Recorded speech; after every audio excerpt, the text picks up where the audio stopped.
할렐루야. 일명 목회자의 기도라고 불리는 오늘의 본문은 사도 바울이 그가 목회했던 에베소 교회의 교인들을 위해서 중보 기도하는 내용입니다. 지난 시간에 우리가 중보 기도가 얼마나 중요하고 필요한가, 또 그것이 얼마나 긴급한가, 그것이 얼마나 소중하고 아름다운 것인가, 우리의 삶에 그것이 얼마나 결핍된 것인가 하는 것을 잘 배웠죠. 오늘은 내가 여유가 있을 수 있고 널널할 수 있어도 내일은 내가 가장 중보 기도가 필요한 사람이 될 수 있기 때문에 오늘 내가 우리의 기도를 가장 간절히 필요로 하는 자들 위하여 중보 기도하는 것이 정말 중요하다. 그것이 교회다운 교회의 모습이다 라고 말씀을 드렸습니다. 그래서 우리 교회의 다른 어떤 운동보다 서로를 위하여 중보 기도하는 운동이 일어나야 하겠다, 그렇게 말씀을 드렸습니다. 그런데 오늘은 이제 그 일에 목사가 가장 앞장서야 된다. 목사가 성도들을 위하여 이렇게 중보하며 기도해라 하는 말씀을 주십니다. 그러면 이 말씀은 목사만 들으면 되냐 하면 성도들도 들어야 이 목사의 중보 기도가 뭔지, 내가 하나님 앞에 어떻게 기도해야 할지를 알게 된다는 것입니다. 로마의 감옥에서 죽음을 앞둔 노 사도는 성도들을 위해서 무엇을 기도했습니까? 석방 탄원을 해달라는 게 아니고 영치금을 더 넣어달라거나 건강을 위해서 약을 좀 부탁한다, 이런 소원을 빈 것도 아니었습니다. 본문에 등장하는 바울의 기도는 오늘날 목회자들이 성도들을 위해서 기도하는 모범 기도문의 전형이 되었습니다.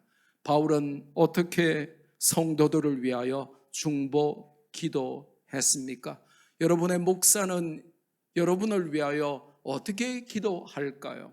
그리고 여러분은 이 기도를 배우고, 내가 하나님 앞에 추구하는 삶이 이거여야 하구나, 이렇게 배워야 하는 내용은 도대체 무엇일까요?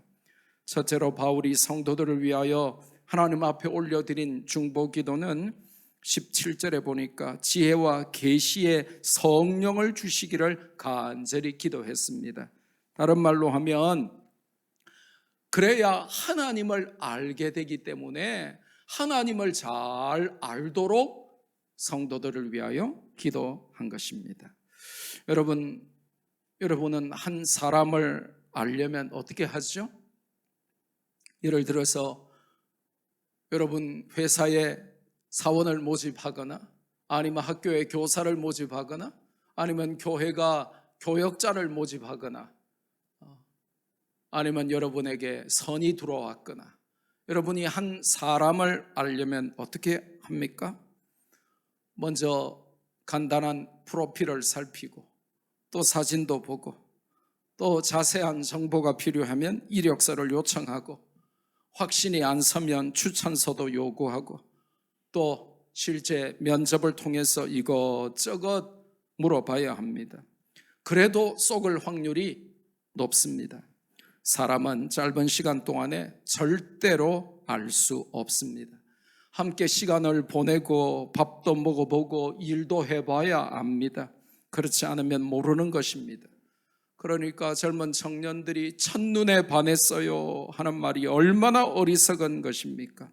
사기꾼들 중에 첫인상 최고인 사람들이 가장 많답니다. 그러니까 첫눈에 반했다, 이거는 참 어리석은 말입니다. 그래서 안 속으려면 볼보가 최고입니다. 아니, 왜 벤츠가 아니고 볼보가 최고입니까? 볼보가 뭐죠? 볼수록 보배, 볼수록 보배, 볼보가 최고랍니다. 안다는 것은 차원이 있습니다. 뭐라고요? 안다는 것은 차원이 있단 말이에요. 제가 손흥민에 대해서 다 압니다. 어느 팀에 속했는지, 몇 골을 넣었는지, 그의 특징이 뭔지, 플레이를 어떻게 하는지 다 다 잘합니다. 그러나 손흥민을 제가 개인적으로는 전혀 모릅니다. 손흥민도 저를 모릅니다. 그러면 안다는 관계가 성립됩니까? 전혀 안 됩니다. 그것은 마치 짝사랑하면서 서로 사랑한다고 믿는 어리석음과 똑같습니다. 거의 모든 사람들이 방탄소년단을 알 것입니다. 저도 BTS에 대해서 좀 압니다. 요즘 유행하는 다이너마이트나 버터도 좀 들어봤습니다. 그러나 저는 BTS를 개인적으로 모릅니다. 우리 동네 여기에 가면 BTS 누구 아버지? 지민이 아버지가 하는 커피숍이 있어요. 어마어마한 크기에, 거기는 제가 한번 가봤습니다만은 제가 지민이를 잘 모릅니다. 그러면 BTS는 저를 알까요? 저를 전혀 모릅니다. 하나님께 대해서도 마찬가지 원리가 적용이 됩니다. 여러분은 하나님께 대해서만 압니까? About God입니까? 아니면 하나님을 직접 아십니까? 여러분은 하나님을 안다고 착각하는데 하나님은 여러분을 잘 알고 계신지요? 하나님을 아는 것이 최고의 지식이라고 성경은 계속 강조합니다. 잠언 1장에 보니까 하나님 경외가 인생의 최고 사명이며, 명심하세요. 빌딩을 사고 재산을 늘리고 성공 출세하는 게 여러분이 이 땅에 태어나서 살아가는 최고의 사명이 아니라 하나님을 더 잘 아는 것. Know God more and know God better and better. 하나님을 더 잘 알고 더 많이 아는 것이 인생의 최고 사명이에요. 그런데 우리는 더 많이 벌고 더 많이 성공하고 더 많이 출세하고 더 잘나고 더 대단해지는 것이 인생의 사명인 줄 착각합니다. 비극은 거기서 오는 것이죠. 더 많이 벌고 더 많이 가지고 더 많이 누리려고 하다 보니까 하나님과 자꾸만 멀어지고 나중에는 하나님 보고 누구세요? 이러는 겁니다. 우리 아버지들 조심하세요. 여러분이 돈 버는 일에만 눈이 멀어가지고 자꾸 자녀들과 멀어지고 자녀들과 시간을 안 보내고 가정을 소홀히 하고 집에 안 들어오고 술집에 출근 도장 찍고 이렇게만 하면 어떻게 되냐 하면 나중에 오래간만에 집에 들어오면 자녀들이 아저씨 누구세요? 이럽니다. 여러분이 이 땅을 살아가는 인생의 사명이 뭐냐 하면 하나님을 경외하는 것이라고 성경이 알려줍니다. 그것이 지식의 시작이자 기초라고 알려줍니다. To fear God is the beginning of your knowledge. 하나님을 경외하는 것이 지식의 근원이니라. 영어 성경은 the beginning of your knowledge. 지식이라는 것이 있다면 그것의 시작점은 하나님을 알고 하나님을 경외하는 것이라 그렇게 알려줍니다.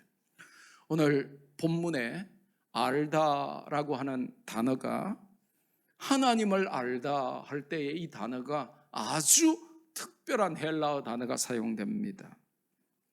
에피그노세이라고 하는 단어인데 이거는 이제 합성어예요.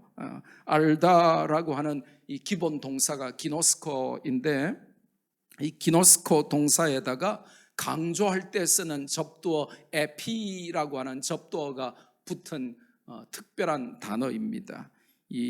그렇게 해서 에피기노스코라고 하는 단어가 되면 무슨 뜻이냐고 하면 한치의 오차도 없는 정밀하고 정확한 지식을 의미하는 말입니다. 당시에 헬라 철학자들이 가장 좋아하고 즐겨 사용하던 유명한 단어이죠. 우리가 어릴 때 친구들끼리 놀면서 이러잖아요. 내 그거 안다? 그러면 친구가 뭐라 그래요? 진짜가? 정말이가? 확실하나? 제가 어릴 때 이제 우리 외갓집이 진주니까 진주에 가면 이 진주 그 동네는 진짜가 정말이가를 뭐라고 하는 줄 아세요? 에나가 이러거든요.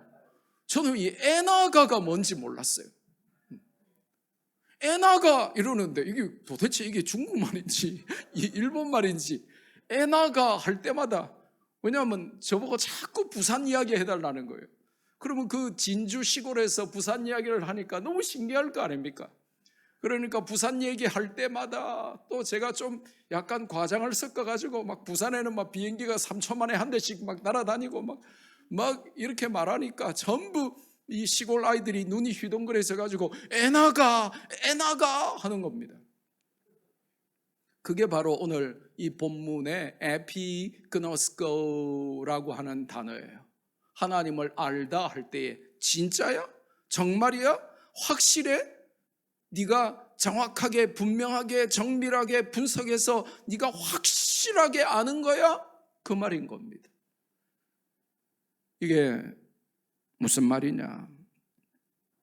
그 당시에 헬라 철학자들이 지식 하나, 진리 하나 깨달으려고 한평생을 생각했어요. 그러다가 뭔가 하나를 확실하게 깨닫고 진짜 이거는 내가 분명하게 알았다라고 할 때 사용하는 단어예요. 그럼 내가 이거를 깨달았다라고 말하면 옆에 있는 다른 철학자들이 뭐라고 물어요? 에나가, 진짜가 할 때 물었던 단어가 에피그노스코 이 단어입니다. 철저하게, 분명하게, 확실하게, 정밀하게 관통하며 그렇게 알았냐 이겁니다. 그런데 오늘 로마의 감옥에서 죽음을 앞둔 노 사도가 그가 목회했던 에베소 교회 성도들을 위하여 중보기도하면서 우리 성도들이 하나님을 알되 에피그노스코 확실하게 정밀하게 분명하게 제대로 잘 알기를 원합니다 라고 기도하고 있는 것입니다. 하나님을 적당하게 알지 않고 대충 알지 않고 그냥 교회 다녀주면서 억지로 예배 나와주는 차원에서 목사님이 하도 믿으라 하니까 믿는 건지 안 믿는 건지도 모르는 차원에서 하나님 아버지라 하는데 나는 아직까지 잘 안 믿어져요. 그런데 안 믿는다고 하면 부끄러우니까 그냥 믿는 척만 할래요. 그 정도로 알아서는 안 된다는 것입니다. 이 헬라어 단어를 성경이 사용하면서 그들이 하나님을 적당하게 대충 알지 않고 철학이나 학문하는 자세로 진리를 추구하는 것보다는 더 확실하고 정확하게 하나님을 알게 해달라고 기도하는 것입니다. 세상에 잡다한 지식을 많이 아는 것보다 성도들이 하나님을 더 분명하고 정확하게 알기를 노 사도는 기도했다는 것입니다. 모든 목사들의 성도를 향한 중보 기도는 이 기도가 아니겠습니까? 본문을 통해 유추할 수 있는 중요한 메시지는 무엇입니까? 하나님을 대충 알면 안 된다는 것입니다. 하나님 그까이 것 그러면서 하나님 까이 것 적당히 이렇게 알면 안 된다는 것입니다. 그것을 한자성어로 맹인모상, 코끼리 장님 코끼리 만지기 맹인모상이라고 합니다. 장님 코끼리 만지기의 오류, 조금이라도 책을 가까이 하고 조금이라도 생각을 해본 사람들이라면 이 장님이 코끼리의 각 부위를 만지고 나서 코끼리란 말이야 하고 코끼리를 정의하는 것이 얼마나 우스꽝스러운 오류를 범하는지 우리는 다 잘 알죠. 자기가 만진 부위가 코끼리라고 말하는 것입니다. 하나님을 대충 알아서는 안 된다는 것입니다. 내가 아는 수준으로 그만으로 하나님을 아는 것을 제한시켜서는 안 된다는 것입니다. 그럼 어떤 수준으로 하나님을 알아야 돼요? 성경이 온전히 계시하는, 성경에 등장하는 하나님을 잘 알아야 된다는 것이죠. 모르면서 하나님을 아는 척 그렇게 교회 안에서 살아가면 불쌍한 사람이 됩니다. 하나님을 모르면 모른다고 하고 배워야 하는 것이죠. 세상에서는 사실 우리가 모르는 게 없는 만물 박사들 아닙니까? 정치, 경제, 사회, 문화, 예술, 교육, 국방, 과학, 법조, 의료, 체육, 환경, 우리가 모르는 게 뭐가 있습니까? 뭐 어떤 주제만 나오면 다 나름의 식견을 자랑하잖아요. 예. 그런데 세상 돌아가는 이치는 그렇게 만물 박사인데 하나님을 잘 몰라요.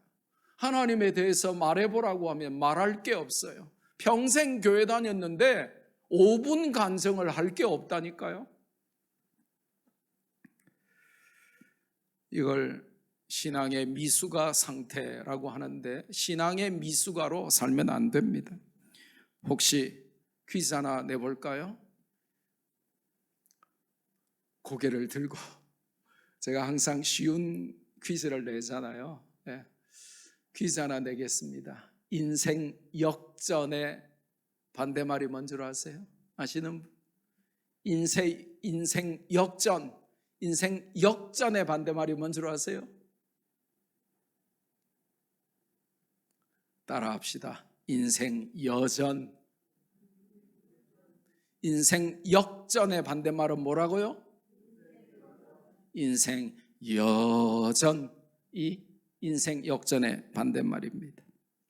하나님을 제대로 알면 인생 역전이 가능하지만 하나님을 잘 모르고 세상만 잘 알면 인생 여전한 삶밖에는 못 사는 것이죠. 그럼 하나님을 확실하고 분명하게 알려면 어떻게 해야 돼요? 일단은 노력해야 합니다. 세상을 실패하는 사람들의 거의 대부분은 게으릅니다. 열심히 하지 않아요. 게으르면서 잘 먹고 잘 살고 성공하고 출세하고 시험 잘 치고 성적 잘 받기를 원하는 사람들은 참 불쌍한 사람들입니다. 나쁜 사람들입니다. 예, 예. 그래서 바쁜 아빠는 나쁜 아빠예요. 예. 아빠, 바빠, 나빠. 예, 예. 일단은 하나님을 제대로 알려면 노력해야 돼요. 성경을 배우고 예배를 통해 설교를 듣고 성경을 읽고 묵상해야 하죠. 그러나 인간의 노력 그 자체는 좋으나 거기에는 한계가 있습니다. 성령님의 역사가 없으면 인간의 노력으로는 하나님을 온전히 제대로 확실하게 아는 것은 불가능합니다.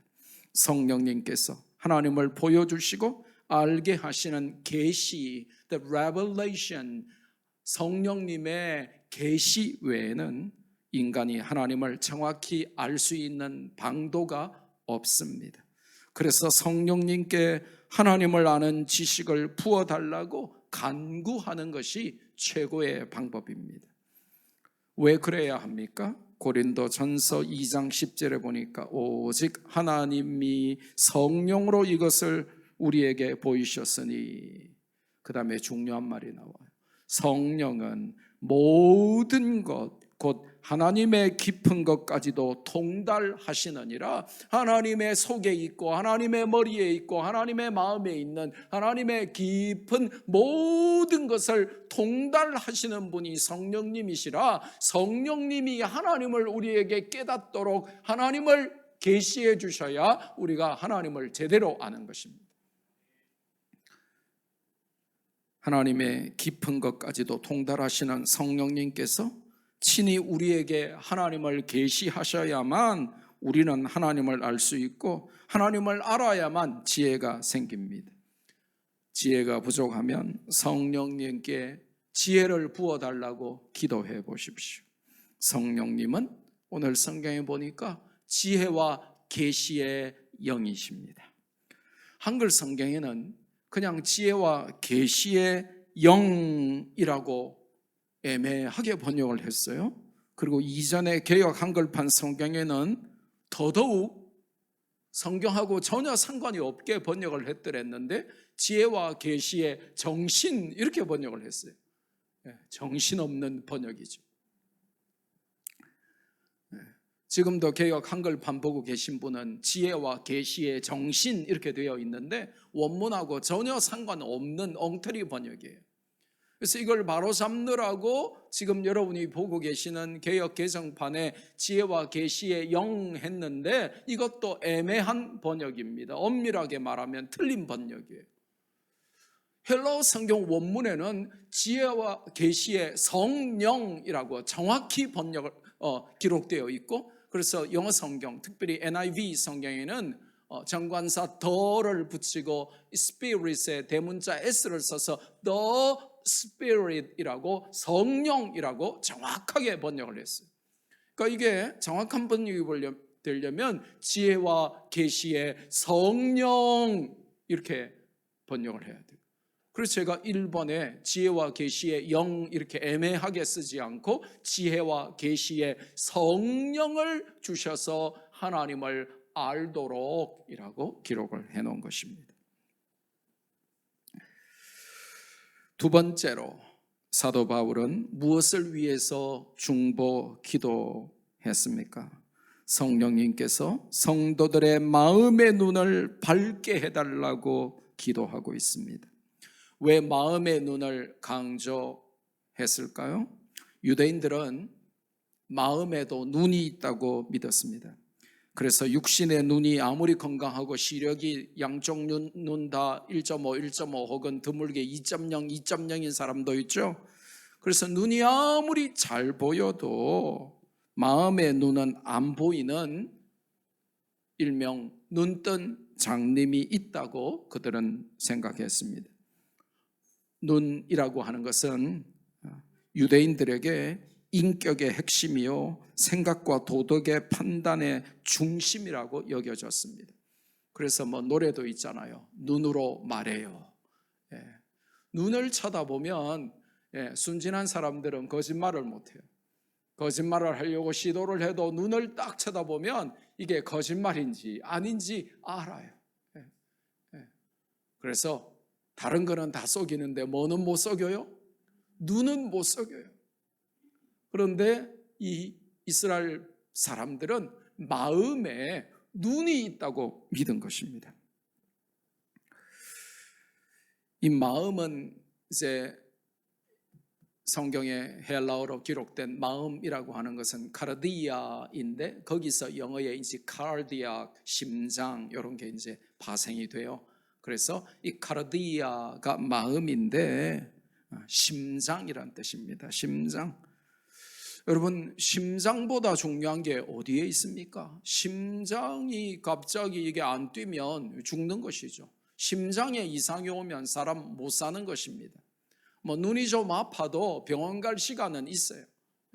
눈이 좀 아파도 몇 달, 몇 년 동안 치료하면 됩니다. 그런데 이 심장이 갑자기 이상이 오면 몇 초 만에 혹은 몇 분 만에 죽어버립니다. 심장보다 중요한 게 없습니다.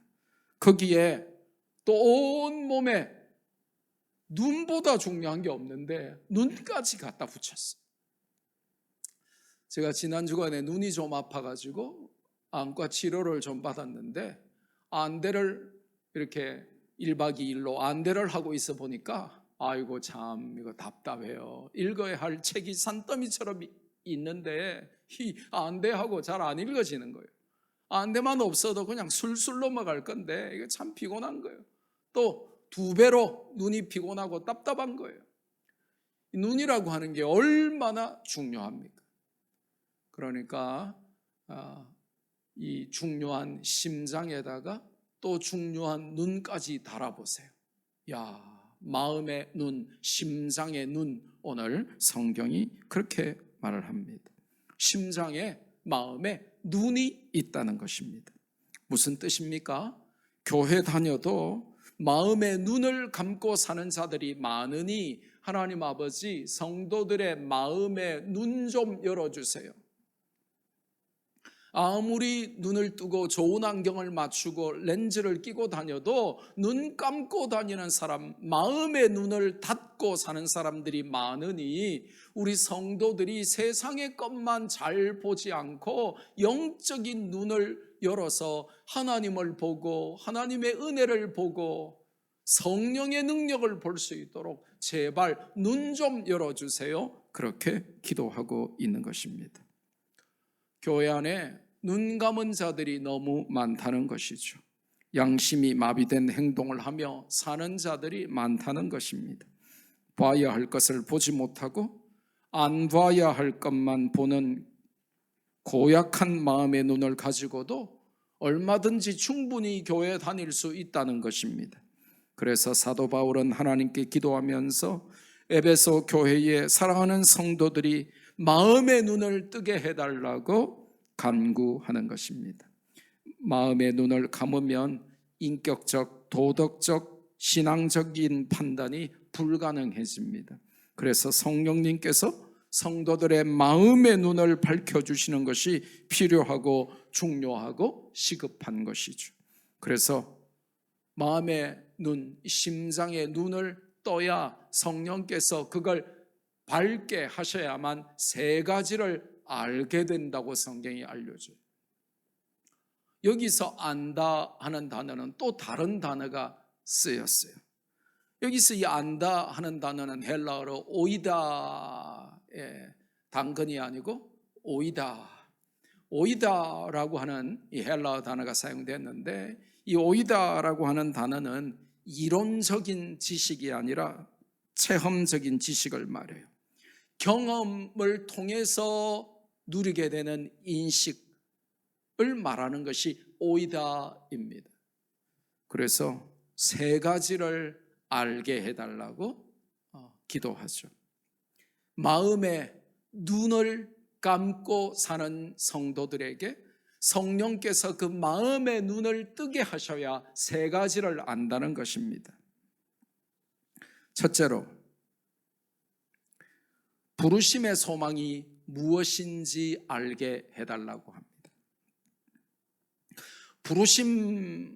그냥 부르심을 알게 해주세요 라고 하지 않고 부르심의 소망이 무엇인지라고 하면서 부르심 플러스 소망이라고 말씀하고 있는 이유가 무엇입니까?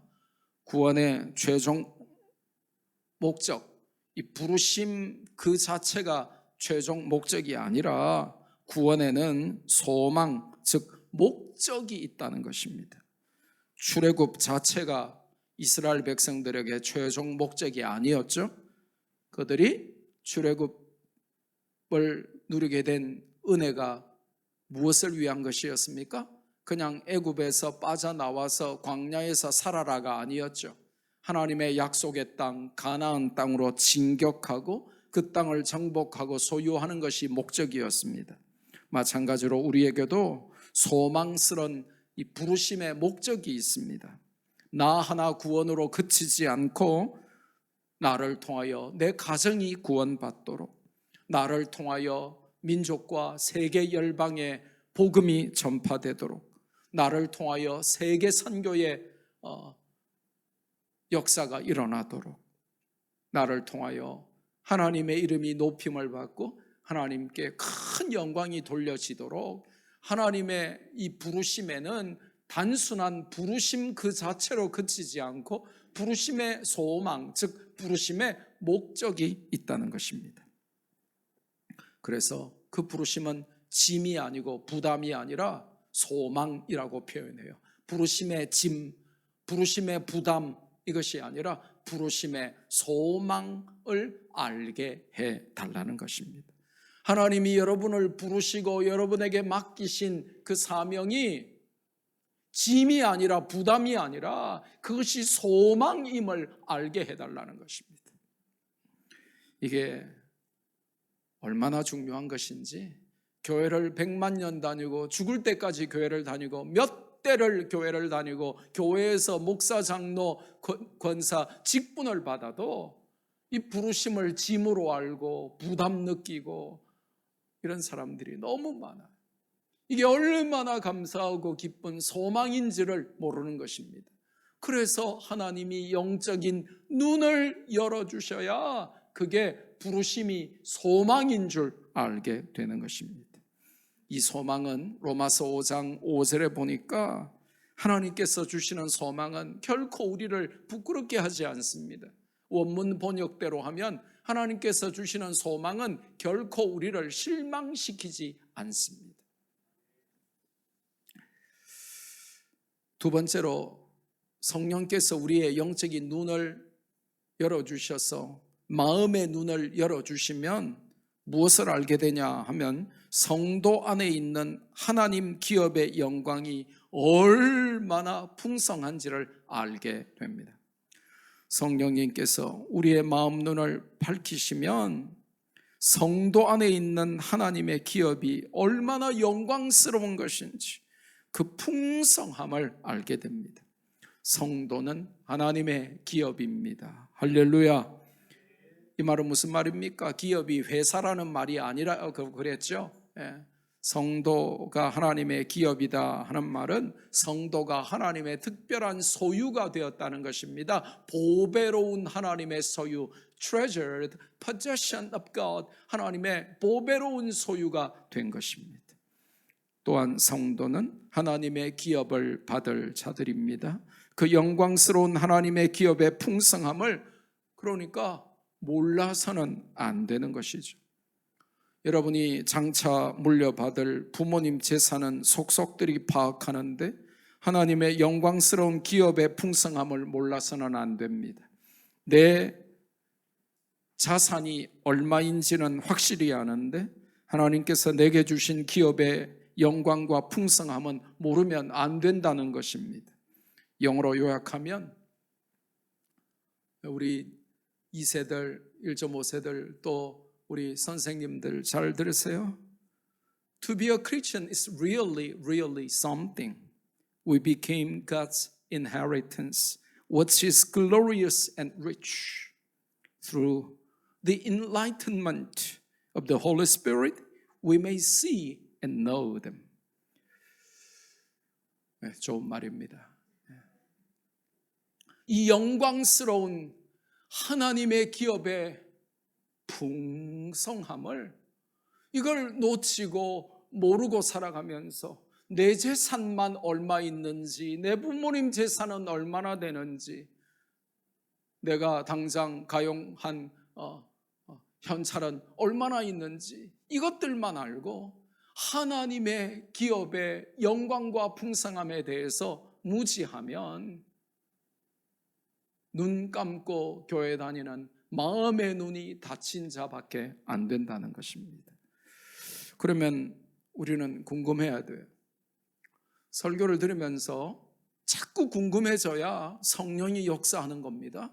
그러면 우리가 누리는 하나님 기업의 영광의 풍성함은 구체적으로 뭔가 하는 것입니다.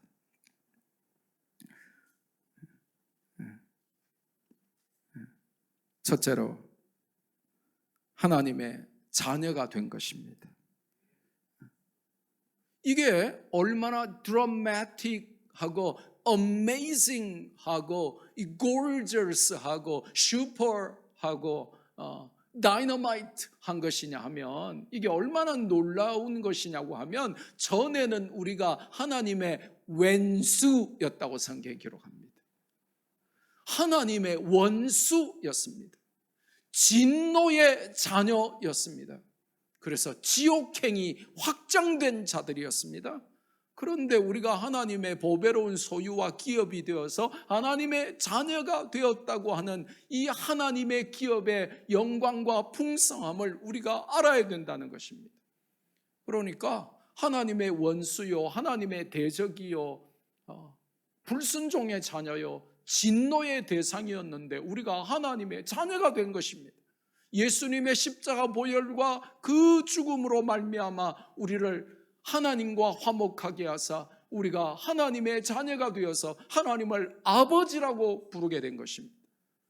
그러니까 이것만 깨달아도 인생 역전이 가능한데 이걸 모르면 인생 여전.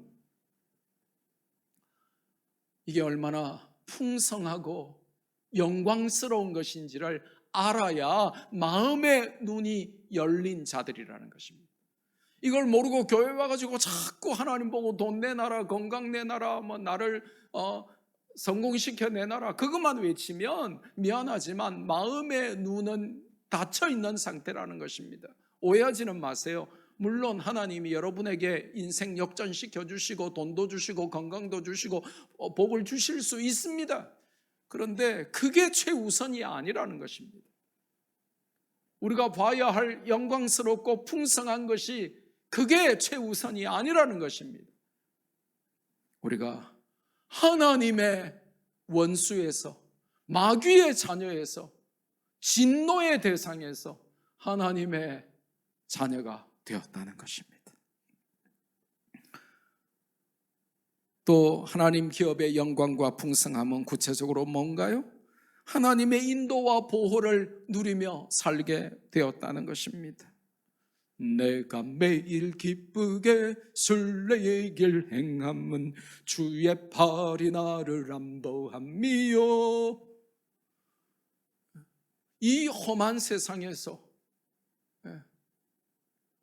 정말 두렵고 무서운 세상에서 내가 담대하게 기쁘게 찬송하며 걸어갈 수 있는 게 무엇입니까?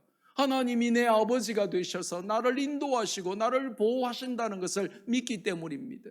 이것이 얼마나 영광스럽고 풍성한 것인지를 알아라는 것입니다.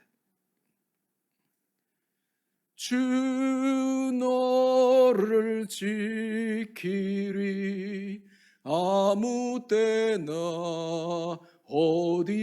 어디서나. 무슨 말이에요? 내가 잘되고 성공하고 잘 나가고 이럴 때뿐만 아니라 내가 사업이 안 되고 암도 걸리고 내가 여러 풀리지 않는 많은 일들 때문에 스트레스 받고 고통당할 때, 그때도 주 너를 지키리. 아무 때나 어디서나, 병상에서도 직장에서도 내가 눈물을 흘리며 한숨 쉬는 불면의 밤을 지새우는 그 순간에도 하나님이 너를 지키신다는 것입니다.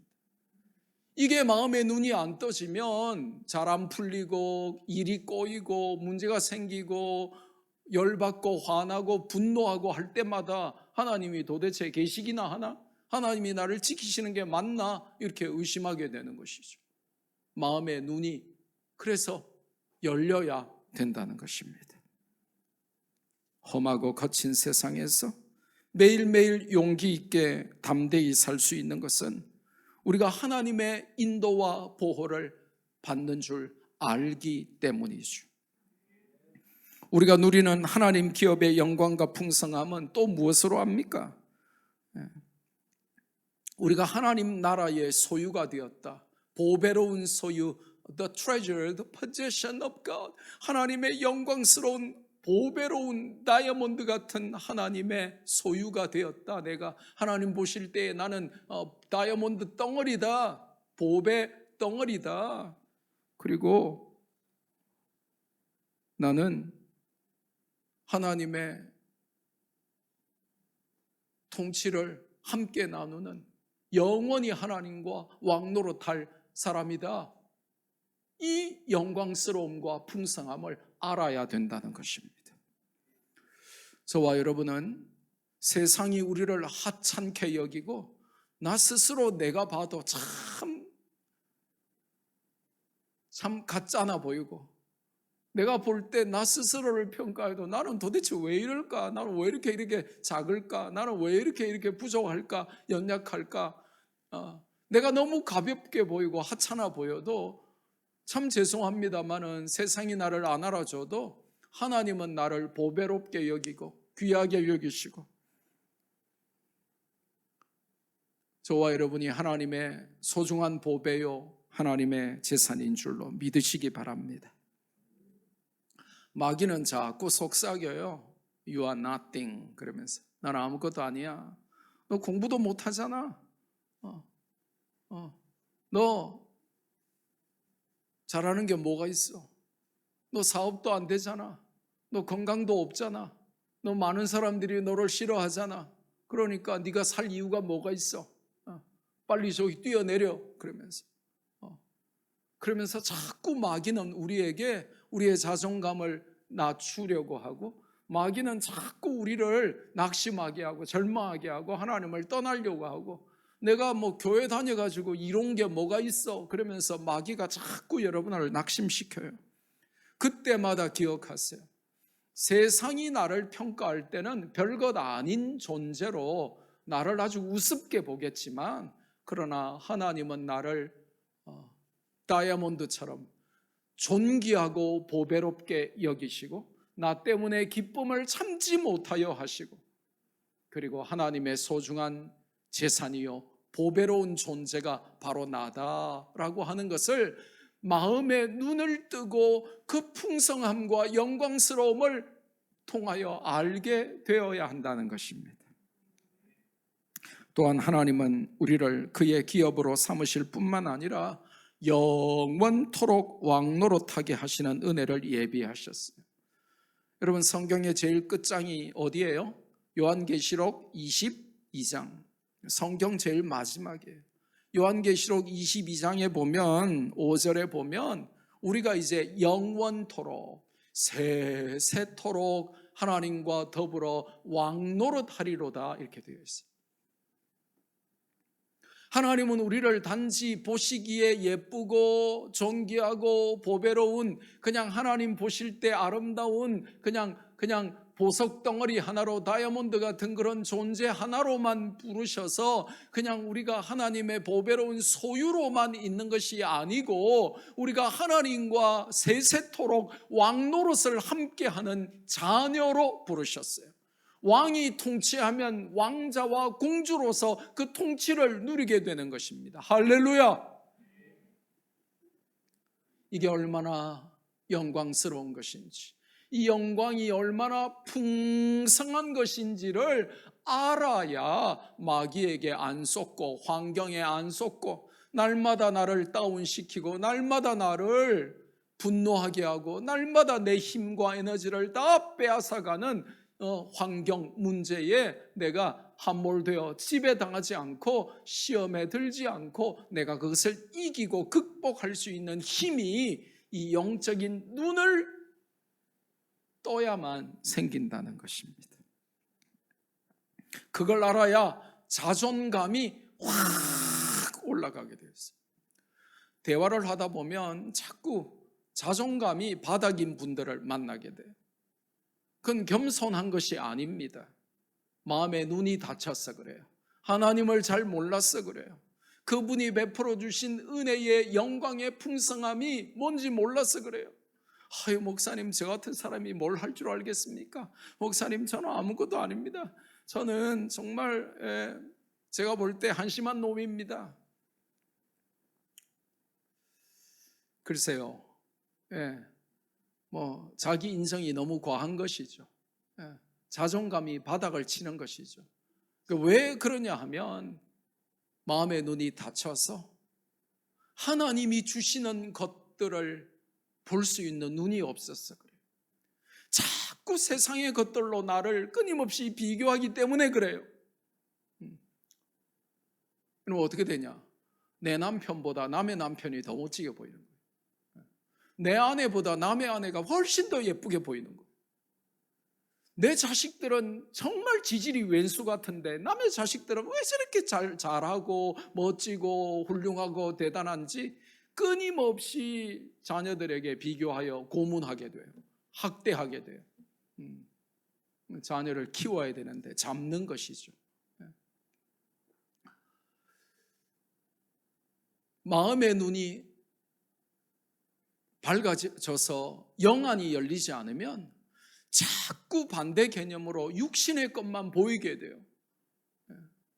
그래서 끊임없이 그것 때문에 마음 상하고 끊임없이 그것 때문에 이렇게 힘이 빠지게 돼요. 어느 순간에 제가 은혜 받고 보니까 이전의 삶과 달랐던 삶이 제 청년 시절에 뚜렷하게 한 가지 생기는 게 있어요. 전에는 제가 사진 기억술이었거든요. 딱 보면 책이든 사람이든 현상이든 딱 보면 그 이미지가 너무 오래 남아가지고 그냥 딱 보면 다 아는 거예요. 이해가 안 되죠? 아무리 봐도 기억이 안 되는 사람도 있는데 이해 안 되죠? 근데 저는 너무 기억이 잘 돼요. 그런데 말이죠, 은혜를 딱 받고 육신의 눈이 아니라 영적인 눈이 확 열리게 되니까요, 그때부터 이 육신에 민감했던 눈으로 봤던 것들이 다 이렇게 가라앉더라고요. 그래서 제가 전에는 사람들의 머리 스타일이 어땠는지, 옷 스타일이 어땠는지 이렇게 다 보면 오랫동안 기억했어요. 근데 지금은 제 아내의 머리 스타일도 모릅니다. 제가 항상 혼나요. 결혼하고 엄청 혼났어요. 왜냐하면 머리 깎고 왔는데 여보 나 어때? 이러는데 저는 모르는 겁니다. 머리가 이게 짧았는지 길었는지 깎았는지 볶았는지 폈는지 제가 모르는 겁니다. 이게 뭐 파란색인지 뭐 빨간색인지 그게 저에게는 별로 그게 중요한 게 아닌 것입니다. 이게 뭐 피아노인지 뭐 키보드인지 뭐 드럼이 저기 있든지 여기 있든지 저는 그런 게 중요한 게 아닌 겁니다. 그러니까 저에게 뭐가 중요한지가 확 바뀌어버린 것입니다. 전에는 눈에 띄던 것들이 눈에 안 띄는 것입니다. 제가 그래도 이래 봬도 지적질 좀 할 줄 아는 사람입니다. 그런데 저를 가까이서 늘 매일 보는 잘 아는 사람들에게 물어보세요. 우리 교역자들, 교사들에게 물어보세요. 저는 절대로 지적질 안 합니다. 지적질 한다고 사람이 바뀌는 게 아니에요. 제가 불러서 혼내라고 하면 낼 수도 있는 사람이에요. 그런데 전에는 예민하게 봤던 것들이 뭐 그럴 수도 있지. 뭐 그게 뭐 그렇게 중요하나 이렇게 생각되니까 이래도 되고 저래도 되더라고요. 전에는 어찌 이럴 수가 하면서 부들부들 떨리던 것들이 뭐 그럴 수도 있지 라고 되더라니까요. 그래서 제가 생각했죠. 이 차이가 어디서 왔을까? 전에는 육신의 눈으로 생각하고 평가하고 판단하고 했던 거예요. 근데 영적인 눈을 뜨고 보니까 영적인 눈으로 내가 누리는 모든 하나님이 주시는 영광을 보고 그 풍성함을 깨닫게 되니까 다른 것들이 그렇게 중요한 게 아닌 것을 알게 된 것이죠. 거기에 그렇게 목숨 걸고 자존심 걸고 분노하고 열받고 신경 쓰고 스트레스 받고 해야 할 일이 전혀 아닌 것을 발견하게 된 거죠. 뭐 이해가 안 되실 겁니다. 아이고 목사님처럼 저렇게 살아가지고 우리가 이 경쟁 사회를 어떻게 사나.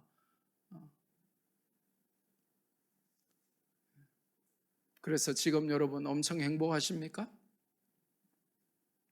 엄청 스트레스 받으며 매일매일 사시잖아요. 영적인 눈을 뜨면 육신의 눈이 감겨진다는 말이 아니에요. 더 좋은 것, 더 나은 것을 알기 때문에 덜 중요한 것에 스트레스를 받지 않는다는 것이죠. 여전히 육신의 눈만 뜨고 살면 늘 마음 상하는 것들밖에 없어요. 늘 스트레스 받고 분노하고 열받고 육신의 눈만 뜨면 영적인 눈을 뜬 사람들이 전혀 개의치 않는 것에 자꾸 말을 하게 되고 신경을 쓰게 되고 그것 때문에 분노하게 되고 그렇게밖에 못 사는 것이죠.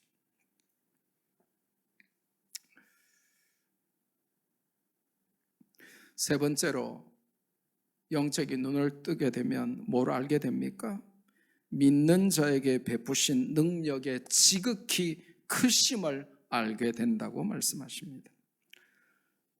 믿는 자에게 베푸신 능력이 얼마나 크신지를 알게 돼요. 그걸 알아야 마귀를 이기고 승리할 수 있습니다. 생각해 보세요. 적이 지금 공격해 오고 있어요. 그런데 내가 가진 무기가 뭔지도 모르고 내가 가진 무기의 사용법도 모른다면 어찌 전쟁에서 이기겠습니까? 그래서 우리의 영적인 눈이 열려야 영안을 떠야 믿는 자에게 베풀어 주신 능력이 지극히 크구나라고 하는 것을 알게 된다는 것입니다. 그래서 성경은 5단어를 주목하라고 알려줘요. 첫째로는 힘이라고 하는 단어입니다. might. 헬라어로 이스퀴오스인데 천지 창조의 힘을 말합니다. 죽음을 이기는 힘을 말합니다. 생명력을 말합니다. 이 힘을 믿는 자에게 주신 것을 아느냐 물어보는 것입니다. 그러니까 육신의 건강을 필요로 하고 하나님이 치료해 주셔야 되는 분들은 죽음에서 이기는 생명력을 주셨다는 거예요. 이걸 기억하시기를 바랍니다.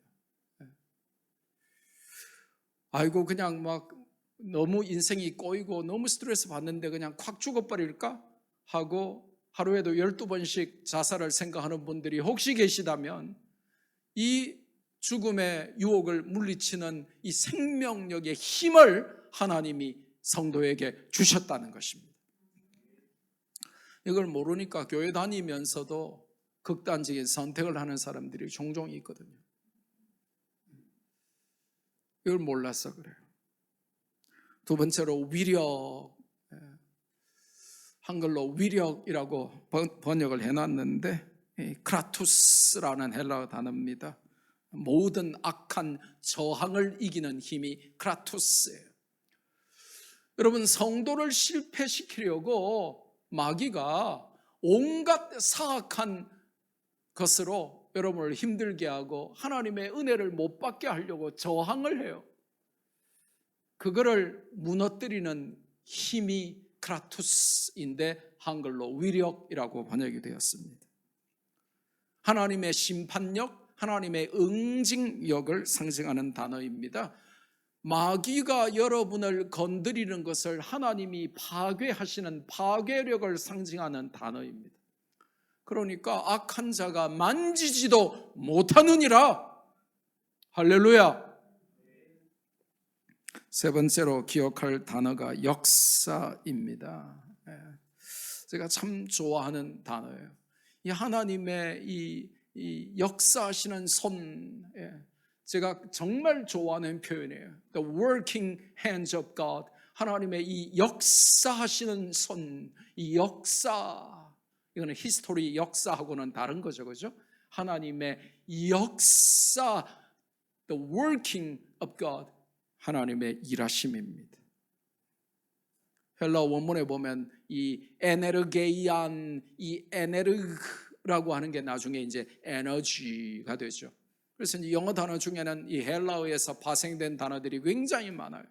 그러니까 우리 학생들이 영어 단어를 많이 알고 영어를 잘하면 헬라어 성경, 신약 성경을 보는데 아주 쉬워져요. 또 신약 성경을 헬라어로 보는 사람들은 영어가 너무 쉬운 겁니다. 왜냐? 서로 연결돼 가지고 뜻을 유추할 수 있는 게 너무 많은 거예요.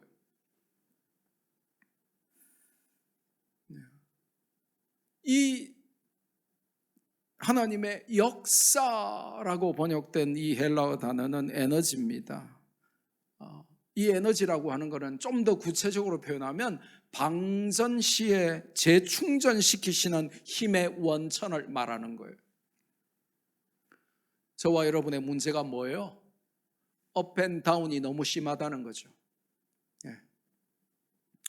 평상시에는 괜찮은 사람도 어떤 자극이 가해지면 확 분노하고 분노 게이지가 끝까지 올라가고, 평상시에는 괜찮은데 어떤 환경이나 문제나 어려움이 있으면 또 확 낙심하고, 그러면서 우리는 업 앤 다운이 너무 심한 삶을 살아가죠. 그리고 그것 때문에 우리는 평정심을 잃고 자주 방전되죠. 이 방전 상태에서 재충전은 오직 성령님께서 충만하게 역사하셔야만 가능하다 하는 것입니다. 이 재충전으로 역사하는 하나님의 만져주시는 일하시는 역사를 마음의 눈을 떠야만 볼 수 있고 알 수 있다는 것입니다. 여러분이 지금 1초 동안 눈을 감으면 아무것도 안 보이잖아요. 근데 눈을 딱 뜨면 다 보이잖아요. 그 원리예요. 마음의 눈을 감으면 하나님의 일하시는 손이 안 보여요. 근데 마음의 눈을 딱 성령께서 열어주셔서 우리의 영안을 밝혀주시면 하나님이 나를 이렇게 딱 들고 아니면 하나님의 손바닥 안에 있는 나를 보게 된다는 거예요. 하나님이 온 우주를 움직이시며 나를 위하여 일하시는, 나 때문에 분주하게 역사하시는 하나님을 보게 된다는 것입니다. 그래서 여러분이 너무 인생이 방전되고 너무 힘 빠질 때 있죠. 그럼 우리는 어떻게 해요? 쉬고 싶다, 여행 가고 싶다, 휴가 가고 싶다 그러잖아요. 근데 휴가 갔다 오니까 진짜 방전된 게 해결되던가요? 휴가 가서 부부싸움 더 하잖아요. 어떤 사람은 휴가 가면서 부부싸움 해가지고 가다가 돌아오고 막 그러잖아요. 안 그럽니까? 진정한 재충전은 휴가가 아니고 하나님의 은혜를 받는 거예요. 하나님 은혜를 받으면 인생이 재충전돼요. 그걸 하나님의 역사, the working hands of God, 하나님의 일하시는 손이라고 부르고, 그거를 언제 볼 수 있다고요? 어디에 눈이 열려야? 마음의 눈이 열려야 그 일하시는 하나님의 손을 볼 수 있다는 거예요. 그래서 핸드폰에 한 주 동안 적어 놓으세요. 카톡에 쉴 데 없는 소리 이런 거 적어 놓지 말고, 마음의 눈 아니면 일하시는 하나님의 손, 감동 오는 대로 하나님의 the working hands of God, 하나님의 일하시는 역사, 내 마음의 눈, 이런 개념들이 좀 우리를 사로잡으면 좋겠어요. 그렇지 않으면 늘 외부의 환경에 함몰되고 좌우되고 거기에 민감하게 반응해서 영적인 게 안 보이는 삶을 살 수밖에 없다는 것입니다. 그 다음에 네 번째로 주목할 단어는 능력인데요. 두나메오스. 이 단어는 이제 그 다이너마이트의 어원이 돼요, 나중에. 그래서 이제 폭탄이라는 뜻이죠. 그리고 다섯 번째로는 이 두나미스 앞에 항상 붙는 이 크다 하는 메가스, 이제 여기서는 메게토스인데 똑같은 말이죠. 크십니다 하는 단어입니다. 그래서 여러분이 메가톤이라고 하는 단어가 여기서 나와요. 메가가 뭐예요? 100만이잖아요. 톤은 뭐예요? 1000이잖아요. 그러면 1000개짜리가 100만 개 있는 것입니다. 그러니까 어마어마하죠. 그래서 핵폭탄의 파괴력을 이제 나타낼 때 쓰는 게 메가톤인데, TNT 100만 개짜리가 몇 개나 폭발하는 핵폭탄의 위력이 있다 할 때 이제 쓰는 단어예요. 그것이 하나님의 성령의 역사에 쓰였다는 거예요. 그러니까 성령의 역사로 내 마음의 눈을 열면 핵폭탄급 위력이 일어난다는 것입니다. 그래서 막 안 보이던 것이 보이기 시작해요. 그리고 그 말은 또 그동안 너무 크게 보이고 민감하게 반응했던 것들이 안 보이는 거예요. 제가 그 은혜를 누렸던 거예요. 그동안 너무 민감하게 보였던 것들이 그게 별거 아니고 대수롭지 않게 보이기 시작한 거예요. 그게 은혜라니까요. 인생을 살아보세요. 별거 아닌 것 때문에 분노하고 열받고 막 기분 다 잡치고 던지고 깨고 막 죽어버릴까 하고 막 사람들에게 상처 주고 막 그냥 냄비에 물 그냥 1mm 넣어가지고 부글부글 끓이는 것처럼 그렇게 이렇게 했는데, 영적인 눈을 뜨고 다른 세상이 보이니까 전에 육신의 눈으로만 그렇게 민감하게 반응하고 보고 했던 그것들이 별 대수롭지 않더라니까요. 영적인 눈을 뜨면 봐야 할 게 많거든요. 그러니까 세상에 그렇게 민감하게 반응 안 해도 되도록 하나님이 은혜를 주시는 거예요. 그러니까 여러분 한 주간 동안 기도 많이 하세요. 내 영안을 좀 열어달라고. 그래서 자꾸 민감하게 보는 육신의 것을 결국은 그 싸움이거든요. 순간순간 때때로 저도 육신에게 더 크게 보일 때가 왜 없겠어요? 그때마다 기도하는 거죠. 하나님 제발 저게 안 보이게 해주세요. 그럼 여러분도 하나님 저거 제발 좀 작게 보이게 해주시고 하나님의 은혜와 능력이 크게 보이게 해주세요. 그렇게 기도해야 될 줄로 믿습니다. 이 모든 것을 믿는 자에게 베푸셨다. 그렇게 기록이 되어 있다는 거예요. 그래서 우리는 이 믿는 자라고 하는 말을 주목해야 돼요. 믿는 자에게 이것들을 하나님의 능력의 지극히 크심을 베푸셨다는 것입니다. 그 말은 무슨 말입니까? 교회 안에 이렇게 많은 분들이 계셔도 안 믿는 자들도 있다는 거예요. 그러니까 영적인 눈이 열려지지 않아서 하나님의 능력의 지극히 크심을 볼 수 없는 자들도 교회 안에 많다는 것입니다. 그러니까 실컷 교회 다니고 예배드리고 가르치고 해도 안 믿어지는데요? 이러고 있는 거예요. 모르겠는데요? 예배는 왜 드리는 거죠? 교회는 왜 나와야 되는 거죠? 예수님이 뭐죠? 안 믿어지는데요? 이러고 있는 것이죠. 그래서 믿는 자에게 이 모든 은혜의 능력의 지극히 크심을 베푸셨다는 것입니다. 이것을 알고 이것을 사용하며 누리며 살아야 교회다운 교회입니다. 성도 여러분, 믿음이 없으면 세상 외에는 아무것도 안 보여요. 믿음의 눈을 뜨면 하나님의 능력과 기적이 보입니다. 그걸 굉장히 잘 보여주는 성경이 있어요. 열왕기하 6장을 한번 펴보세요. 열왕기하 6장에 보면 아람 왕에게 선지자 엘리사가 눈에 가신 겁니다. 그러니까 이 아람 군대는 엘리사를 잡아서 죽이려고 합니다. 왜냐? 이 엘리사가 자꾸 아람 군대의 침략을 막아버리기 때문에 눈에 가시예요. 그래서 아람 군대가 엘리사 선지자를 잡으려고 도단성, 엘리사가 있는 성을 에워쌉니다. 그러니까 믿음의 눈을 뜨지 못한 엘리사의 사환 종이 보니까 말과 병거가 성을 몇 바퀴 에워싸버렸어요. 그러니까 이제 큰일 났잖아요. 그래서 뭐라고 말합니까?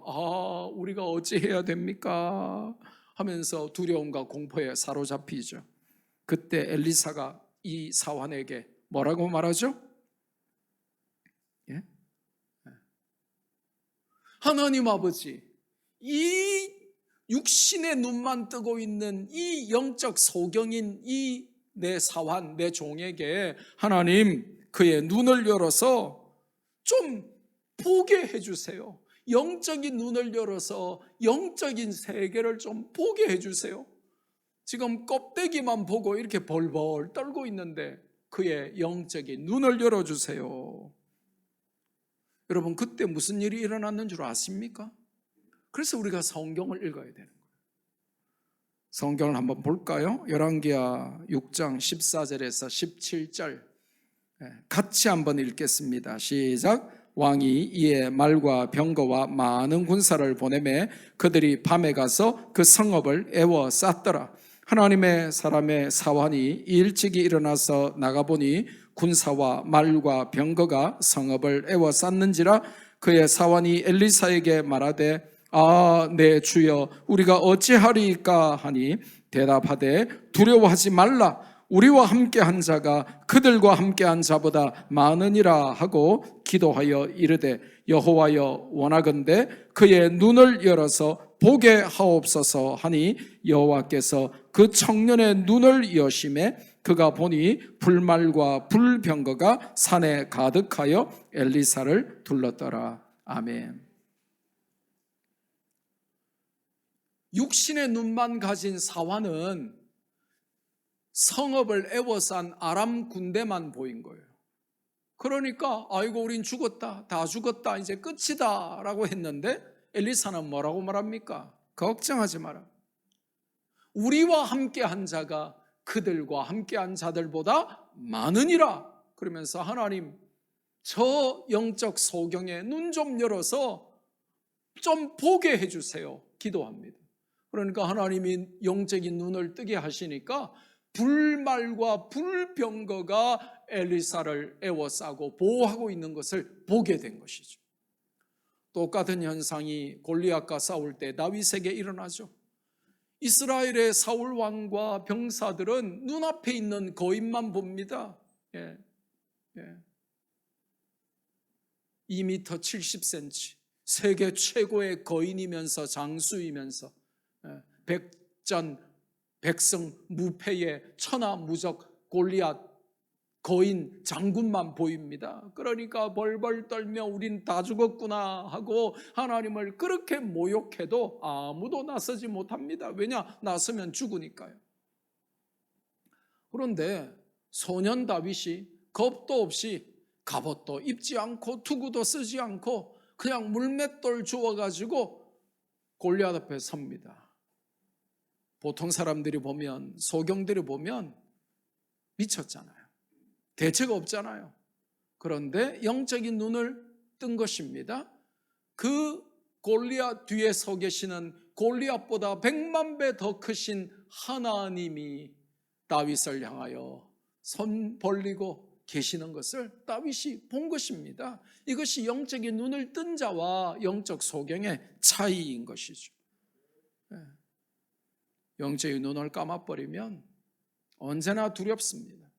언제나 무섭습니다. 언제나 분노합니다. 언제나 당황합니다. 언제나 낙심합니다. 언제나 슬픕니다. 그런데 영적인 눈을 뜨면 안 봐도 되는 것들이 안 보이기 시작합니다. 더 중요하고 더 영광스럽고 더 은혜스러운 것들이 보이기 시작하기 때문에 그렇습니다. 영적인 눈이 열려야 하나님의 능력이 얼마나 크고 위대한 것인지를 깨닫고 누릴 수 있습니다. 그래야 세상에 주눅들지 않고 담대히 복음 안에서 예수님을 증거하며 하나님의 영광을 목표로 살 수 있는 것입니다. 말씀했습니다. 오늘 노사도 바울이 에베소 교회 성도들을 위하여 기도했던 목사의 중보 기도를 배웠습니다. 목회자가 성도들의 성공과 출세와 건강을 위해서 기도할 수 있습니다. 또 기도해야 합니다. 그러면 성도들이 무척 좋아하겠죠. 당장에 필요한 것이고 또 눈에 보이는 절박한 것이기 때문입니다. 그러나 명심하십시오. 기도에는 순서가 있습니다. 제가 여러분에게 이런 기도를 안 해드린다는 말이 아닙니다. 더 먼저 해드려야 되는 기도가 있다는 순서를 말한 것이지 방금 말씀드린 것을 제가 여러분을 위하여 기도하지 않는다는 의미는 절대로 아닙니다. 목회자는 비록 성도들이 싫어하고 인기가 없어도 성도들의 영혼을 위해서 먼저 기도합니다. 성도들이 하나님을 더욱 잘 알고 마음의 눈이 밝아지기를 오늘 바울처럼 먼저 기도합니다. 그래야 은혜가 임하고 그래야 하나님이 기뻐하십니다. 저는 이런 목사가 되어가고 있고 또 더욱더 그런 목사가 될 것입니다. 여러분도 목사가 여러분을 위해 이런 기도를 먼저 해주기를 소원하셔야만 합니다. 그래야 교회다운 교회가 되고 그래야 성도다운 성도가 되는 것입니다. 그래야 에베소 교회처럼 30년 후에 변절하여 첫사랑을 잃어버린 교회라는 주님의 책망을 듣지 않는 교회가 될 것입니다. 받은 말씀 붙들고 우리 한번 기도하면 좋겠어요.